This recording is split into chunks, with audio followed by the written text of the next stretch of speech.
اینها در ولایت لوگر به صدها تن طالب العلمان، مطلبین و شاگردان هستند که ازشان از سوی ریاست اطلاعات و فرهنگ امتحان کتاب امارات شناسی اخذ گردید. مسئولان هدف از این امتحان را تشویق جوانان به مطالعه و ترغیب آنان را به سوی نظام اسلامی می‌خوانند و اطمینان همچو برنامه‌های دیگر را نیز می‌دهند. دې معنی ده چې ځوانان مطالعه سره داسې علمي ساده سره علاقمند دي او موږ هم کوشش دا چې پروګرامونه وخت مې دا په لار واچو تر څو دوی دې په کون او دې فرصت استفاده وکړي.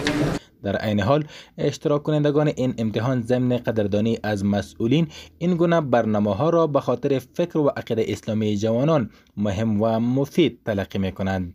موږ دا غوښتنه لرو د امارات څخه چې غواړو چې دا نور هم ډېر شي او د ځوانان نور هم تشویق شي چې دا سیالي ترسره کړي او د ازموینه وسي د امارات شناسی کتاب و دا کتاب چې دا د موږ د ماشومان او یا د ځوانانو لپاره ډېره ګټه لري. ولکه د کتاب ویلو هغه ډېر رواج شوی د فیل حال او د اسلامي امارات لخوا موږ ډېره مننه کوو چې موږ د سیالۍ په لاره چې موږ پکې برخه اخلو. قابل ذکر است که قبل از این نیز ریاست اطلاعات و فرهنگ این گونه بدهها پروگرام های متنوع را برای جوانان راه اندازی نموده اند.